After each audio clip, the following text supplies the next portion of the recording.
तो चलिए, ये लगातार जो है घोषणाएं यहाँ मंच से की गई आभार सम्मेलन में हमारे संवाददाता सौरभ सिंह परियार हमारे साथ जुड़ रहे हैं। सौरभ, कई तरह की योजनाओं की बात की गई, कांग्रेस की सरकार आई तो इस तरह की न्यूनतम जो है वो वेतन की बात की जा रही है, किसानों के लिए नई नई जो है योजनाओं की बात की जा रही है। सवाल ये उठता है कि लोकसभा से पहले ये दौरा राहुल गांधी का बहुत महत्वपूर्ण हो जाता है।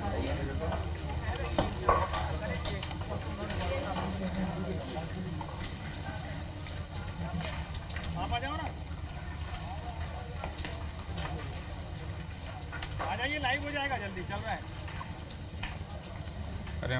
सौरभ, हमारी आवाज आपको मिल रही है?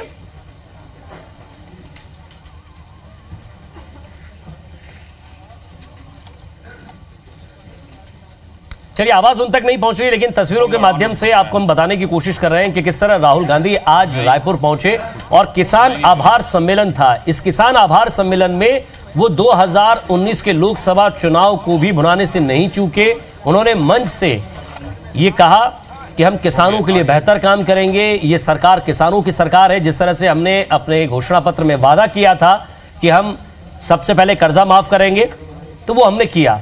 एक बार फिर से हम सौरभ के पास चलेंगे। सौरभ, हमारी आवाज आपको मिल रही होगी। ये दौरा बहुत महत्वपूर्ण है लोकसभा चुनाव से पहले और कई बड़ी घोषणाएं। अगर कांग्रेस की सरकार आती है तो यहाँ किसानों के लिए और भी काम होगा। किस किस तरह की घोषणाएं की आज? देखिए, बिल्कुल आज की ये जो बड़ी घोषणा है राहुल गांधी के, उन्होंने स्पष्ट तौर पर ये सबसे बड़ा संदेश देने की कोशिश की है पूरे देश में कि जिस तरीके से उन्होंने वादा किया था कि किसानों का कर्जा माफ किया जाएगा। छत्तीसगढ़ में मुख्यमंत्री भूपेश बघेल मुख्यमंत्री की शपथ लेते हुए महज 3 घंटों में उन्होंने वो कर्जा माफी का वादा पूरा कर दिया और 2500 रुपये समर्थन मूल्य भी दे दिए। तो अब उसी वादे के तहत कि उन्होंने एक मैसेज देने की कोशिश की है कि किस तरीके से कांग्रेस की सरकार जो वादा करती है उसे पूरा करने का काम भी करती है। इसलिए उन्होंने आज इस बड़ी सभा में जो किसान आभार सम्मेलन है उसमें उन्होंने एक बड़ी जो घोषणा यही की है कि अगर कांग्रेस की सरकार आती है 2019 में तो जो न्यूनतम जो आमदनी है लोगों की, अगर न्यूनतम आमदनी की बात की जाए तो लगभग 150 से 190 रुपए है। हालांकि हर स्टेट में अलग अलग उनकी एक आमदनी मानी जाती है सरकारी आंकड़ों में। उन्होंने ये नहीं कहा है कि कितने रुपए कितने हजार उनके अकाउंट में आएंगे, लेकिन उन्होंने न्यूनतम आमदनी की बात कही है। इसका सीधा सीधा मतलब है कि लोग जो है राहुल गांधी और कांग्रेस की बातों पर फिर से भरोसा करेंगे और 2019 का चुनाव जो है वो इसी मुद्दे पे जीत जाएंगे। क्योंकि इससे पहले जो है 2014 में जब मोदी ने अपनी भाषण में ये बात कही थी कि अगर काला धन अकाउंट में सभी पैसे आ जाए तो इतने पैसे 15 लाख रुपए लोगों के अकाउंट में आ जाएंगे। तब लोगों को वो बात ऐसा लगा था कि मोदी ने ये घोषणा की थी कि 15 लाख रुपए उनके अकाउंट में आ जाएंगे। तब लोगों ने वो बात सोची थी। आज उसी बात को जो है राहुल गांधी ने स्पष्ट तौर पर कहा है, अपने भाषणों में कहा है कि अगर हमारी सरकार आती है तो न्यूनतम आमदनी जो है लोगों की वो जो है उनके बैंक अकाउंट में आ जाएंगे। और सबसे महत्वपूर्ण बात उन्होंने कही है कि छत्तीसगढ़ धान का कटोरा नहीं है। उन्होंने कहा दुनिया में जो है छत्तीसगढ़ धान के कटोरा के नाम से जाना जाएगा। उन्होंने कहा कि छत्तीसगढ़ की सब्जियां जो है दुनिया भर की डाइनिंग टेबलों में रहेंगी और दुनिया भर में छत्तीसगढ़ की सब्जियां खाई जाएंगी। उन्होंने कहा है कि छत्तीसगढ़ में कांग्रेस की सरकार आने के बाद जो वादे उन्होंने किए हैं वो सारे वादे पूरे करेंगे।